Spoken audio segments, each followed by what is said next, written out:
C'est une longue histoire. En fait, on a un mouvement pentecôtiste qui est un de ces réveils chrétiens dont le christianisme a le secret, comme les évangéliques auparavant, les baptistes, etc., qui est né au début du XXe siècle aux États-Unis et qui s'est assez vite propagé à travers le monde, mais de manière assez restreinte. Et on a les premiers pentecôtistes qui arrivent d'Afrique du Sud au Kenya pendant la colonisation dans l'entre-deux-guerres. Mais c'était un mouvement pentecôtiste qui était, qui se retirait du monde et qui était très paisible et peu remarqué. Donc, ce dont on parle maintenant, c'est la troisième ou quatrième vague du pentecôtisme, ça dépend des auteurs, où on a un mouvement religieux qui cherche à s'impliquer dans la sphère publique et qui cherche aussi à obtenir du pouvoir politique et qui est associé avec cette fameuse théologie de la prospérité.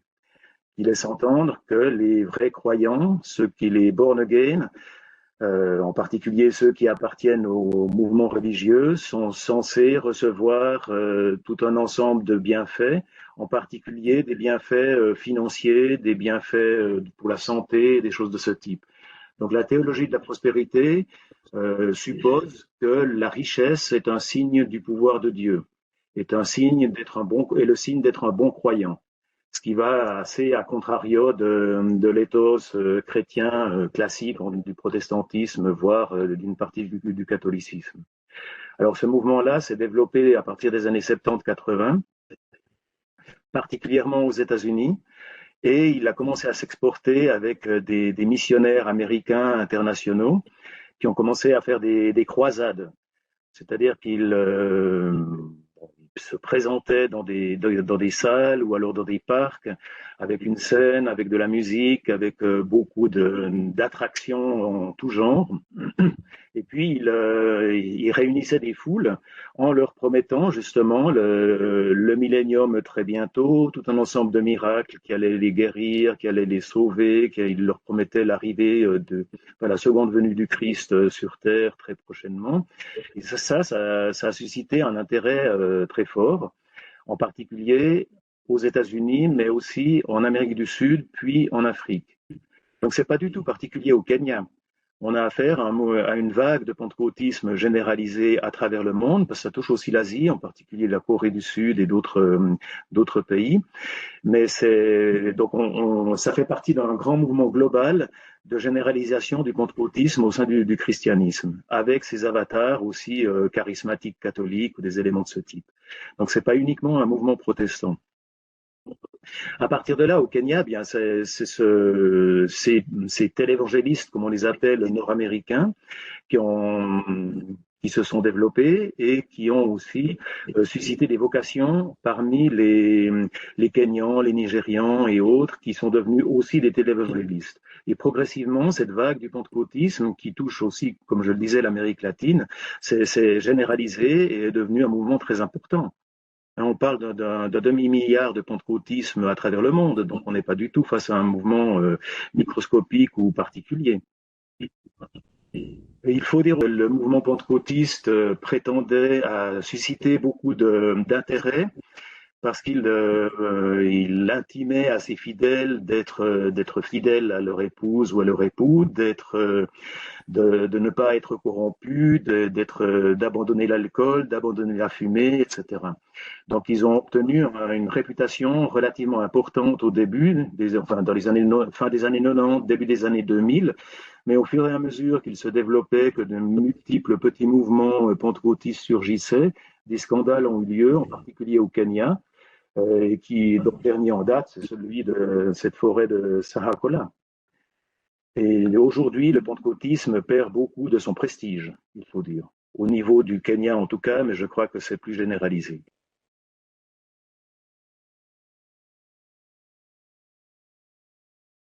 Je ne suis pas certain qu'on ait affaire à des particularités au niveau du pays. Moi, je pense qu'on a affaire à un mouvement généralisé au niveau mondial, pas partout bien sûr, mais sur de nombreux continents, qui suscite un intérêt parmi une bonne partie de la population. Et contrairement à ce que disent certains théologiens, c'est pas uniquement les jeunes femmes ou les jeunes, les pauvres, etc. Ça touche de très nombreuses couches sociales. Donc c'est un mouvement qui, à mon avis, n'a rien de kényan, mais un mouvement, on pourrait parler un peu universaliste. Et ce qui intéresse le public, enfin les fidèles des pentecôtistes, à mon avis, c'est cette annonce du millénium. C'est cette annonce de l'arrivée de la seconde venue du Christ qui permettra d'offrir une vie merveilleuse, mais tout à fait réelle et très concrète sur cette terre pendant 1000 ans, disent-ils. Euh, où finalement tous leurs besoins seront satisfaits, les justes seront récompensés, et puis tous les méchants iront en enfer ou au purgatoire ou Dieu sait où et seront jugés, parce qu'on a affaire à cette perspective du jugement dernier. Donc il y a là un appel aussi assez fort du côté des fidèles, parce ils sont en quelque sorte contraints de se convertir rapidement, car selon les prêcheurs, le Christ est déjà rené. Donc, si vous ne vous convertissez pas aujourd'hui, ici et maintenant, vous risquez de finir parmi les méchants, parmi les mauvais, parmi ceux qui ne bénéficieront pas du millénium. Donc là, on a affaire à une forme de double contrainte ou d'appel quasiment immédiat à la conversion. Et je pense que c'est un des éléments qui explique le succès de ce mouvement, avec, comme je le disais, cette perte de prestige due aux multiples scandales, assassinats, viols et autres qu'ont commis de nombreux prêcheurs, en particulier au Kenya, mais également ailleurs. Donc pour moi, le massacre ou le massacre de la côte kenyane est quelque chose qui n'est pas surprenant. Ça fait partie de ces mouvements pentecôtistes. Ça fait partie de l'abus de pouvoir d'un certain nombre de ces prêcheurs et ça fait et c'est pas étonnant en soi. Ce qui est étonnant, c'est comment dire, l'amplitude, c'est la quantité. Mais tous les 6 mois ou tous les ans, enfin, la presse kenyane relate les scandales d'un prêcheur qui a violé ses fidèles, qui les a assassinés, qui a détourné l'argent, etc. Donc ceci est quelque chose, je dirais, d'assez fréquent parmi ces mouvements pentecôtistes. Et là, la presse kenyane actuellement parle beaucoup d'éducation. Essayer d'éduquer la population pour qu'ils ne se laissent plus piéger. Et je pense que c'est effectivement un des meilleurs moyens pour éviter ce genre de choses. Mais comment dire, cette pression millénariste, c'est probablement ce qui a conduit les fidèles de la côte, là, de ce massacre, à arrêter de manger et à se laisser mourir de faim. Parce que c'était le moyen, c'était une forme de test qui leur permettait de devenir injustes et de participer à ce millénium. C'est l'interprétation que j'en donne en tout cas.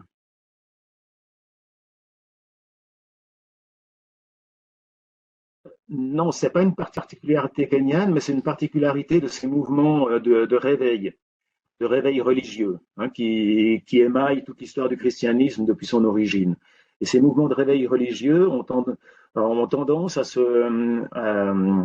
comment dire, à susciter tout un ensemble de nouveaux mouvements. Chaque mouvement, on a une hiérarchie des différents pasteurs ou prêcheurs ou autres, et puis il y a toujours des conflits interpersonnels, il y a toujours un petit détail dans la théologie qui fâche l'un ou l'autre de ces pasteurs, et il part, et il crée son propre mouvement. Et ça, c'est quelque chose de récurrent. On a une recherche qui a été faite dans les années 70 au Kenya qui nous donne exactement ce genre d'exemple. Donc ça, c'est pas particulier à ce mouvement, c'est pas récent, c'est pas particulier à ce mouvement, mais c'est ce qu'on appelle ce principe d'officiparité ou de sécession qui est suscité par ces mouvements de réveil. Et c'est pas particulier au pentecôtisme non plus. Parce qu'on a connu ça aussi avec les baptistes, on a connu ça avec les autres mouvements de réveil, comme celui des mouvements des églises indépendantes africaines, qui a eu lieu dans les années 30 ou 40 en Ouganda et au Kenya, entre autres. C'est comme si la constitution de ces mouvements de réveil, de ces mouvements de ces églises chaudes, comme elles sont appelées parfois, parce que c'est très spectaculaire, hein, une cérémonie pentecôtiste. Et il se passe plein de choses. Les gens crient, les gens pleurent, ils s'embrassent, ils piétinent le démon. Enfin, il y a beaucoup de musique, il y a des prêches, il y a des jeux sur la voix, il y a des jeux c'est très théâtral. Donc, il y a aussi un aspect de loisir ou un aspect comment dire, ouais, théâtral de spectacle. Et ces mouvements ont tendance systématiquement à susciter des scissions, des disparités, des conflits interpersonnels avec la création de nouveaux mouvements, c'est constant. Et ça peut être des mouvements microscopiques. Moi, j'en ai étudié quelques-uns au Kenya il y a un moment. C'était des mouvements où on pouvait avoir juste une dizaine de fidèles, jusqu'à des mouvements où vous avez des centaines de milliers, voire des millions de fidèles. Donc, on a affaire à toute une panoplie, avec les aspects charismatiques de ces prêcheurs, c'est des aspects charismatiques qui sont censés, qui attirent les fidèles.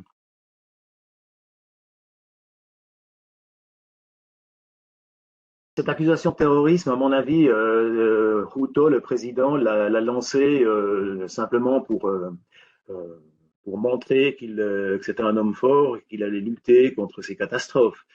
Mais à mon avis, elle ne tient pas véritablement la route. Je ne vois pas ce qu'il y a de terroriste dans ce qui s'est passé. Probablement qu'il a dû déraper en parlant de lavage de cerveau, et puis à partir de là, il considère que les Al-Shabaab lavent le cerveau de leurs fidèles, etc. Mais on est véritablement dans un imaginaire politique qui labellise terroriste un peu tout le monde. Il suffit de voir aussi avec la guerre en Ukraine, etc. Donc tout le monde devient le terroriste de l'autre. Donc moi, j'attacherai pas trop d'importance à cette accusation qui m'a paru ridicule lorsque je l'ai lue au début. Et je suis de loin pas le seul. La presse kenyane l'a aussi, bon, pas forcément ridiculisé, mais certains juristes kenyans ont souligné que l'accusation ne tiendrait jamais lors d'un procès, parce que ça ne correspondait pas aux caractéristiques du terrorisme pour lesquelles on peut être inculpé.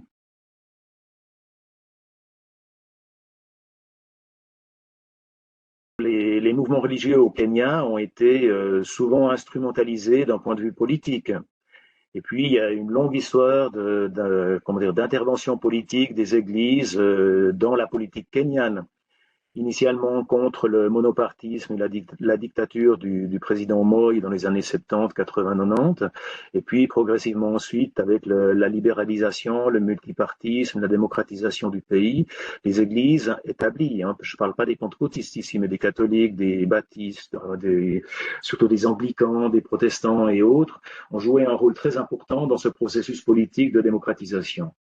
Et puis ensuite, ils sont intervenus de manière pacificatrice lors des différents, ce qu'on appelle les troubles ethniques qui ont eu lieu à chaque élection présidentielle quasiment, jusqu'à ce qu'ils se brûlent les doigts en intervenant non plus de manière pacifique, mais plutôt en prenant parti pour l'un ou l'autre des candidats.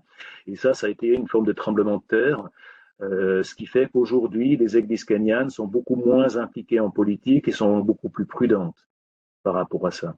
En revanche, les pentecôtistes cherchent à noyauter le monde politique pour faire avancer leur théologie. Et on n'a pas seulement cela au Kenya, où certains politiciens se convertissent au pentecôtisme aussi pour attirer des voix, mais on a aussi de nombreux présidents en Afrique ou ailleurs, qui sont en Amérique latine ou centrale, on trouve de nombreux exemples là-bas où les pentecôtistes cherchent à convertir les présidents ou les premiers ministres ou leurs épouses ou époux, et à partir de là d'intervenir dans la sphère politique de manière beaucoup plus forte. Et puis, il y a bien sûr ces mouvements, l'implication politique du pentecôtisme au Brésil avec Jair Bolsonaro, ou alors avec Trump et Bush auparavant aux États-Unis, où les mouvements évangéliques, hein, qui font partie, dont certains sont pentecôtistes, ont joué un rôle important d'un point de vue politique pour leur élection. Donc c'est une situation qui n'est pas du tout propre au Kenya, mais où au Kenya, on a affaire à une situation sociopolitique particulière dans laquelle justement les églises établies se sont un peu retirées, font plutôt profil bas, et où les mouvements pentecôtistes ont plutôt tendance à prendre peut-être plus de place. Mais bon, ça aussi également beaucoup, hein, en fonction des événements politiques. Et c'est très difficile d'être, pour un président, au Kenya en tout cas, d'arriver à promouvoir sa propre religion, en quelque sorte.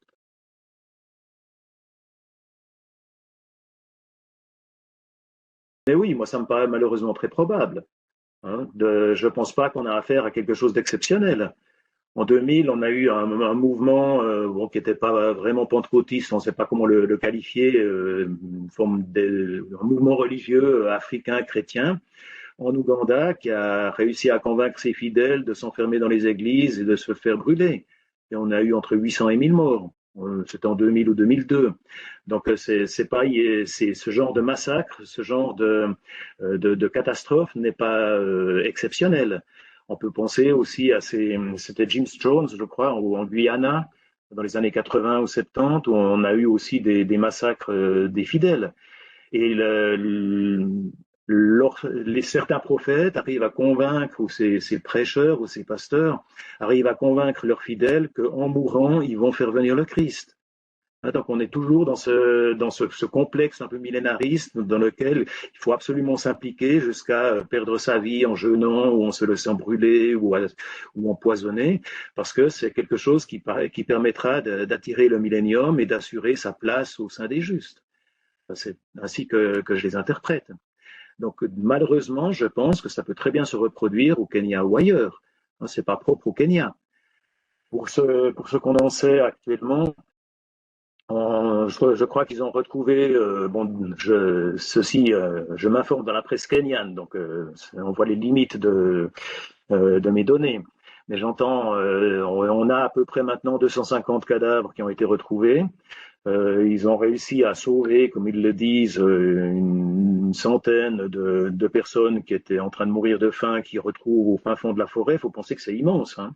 C'est des dizaines et des dizaines d'hectares. Et on n'est pas à la fin des fosses communes qu'on va découvrir.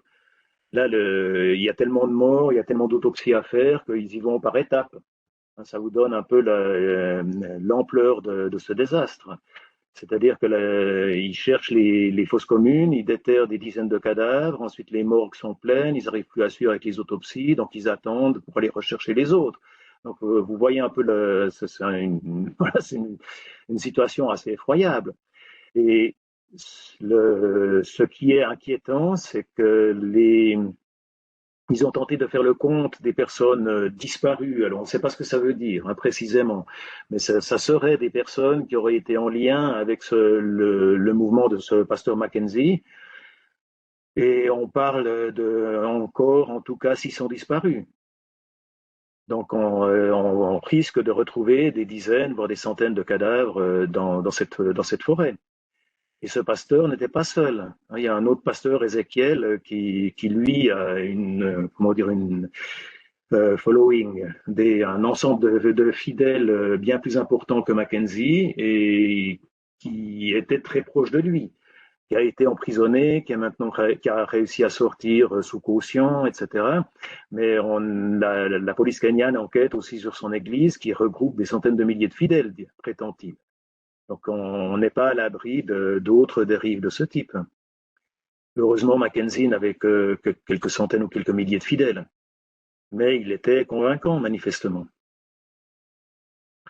Donc voilà, moi je pense que, comme je vous le disais au début, il y a eu tellement de scandales avec ces prêcheurs, ces prédicateurs et autres, qui restaient d'une ampleur assez limitée, mais ça a été quand même des meurtres, des assassinats, il y en avait 2 ou 3, 4, 5, accompagnés de corruption, vol, etc.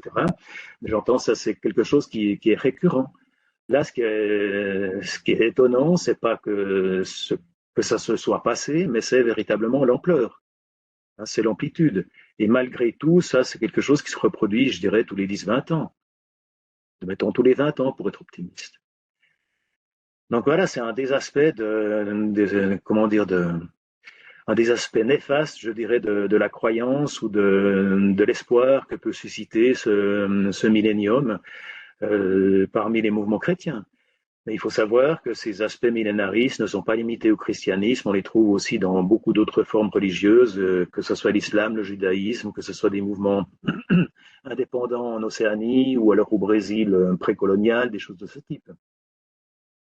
Donc voilà, je crois qu'effectivement, comme le disent les journaux kenyans aujourd'hui, il faut éduquer les gens à ne pas se laisser avoir, à ne pas se laisser embarquer dans ce genre de mouvances religieuses qui peuvent être fatales, comme on a pu le voir, malheureusement.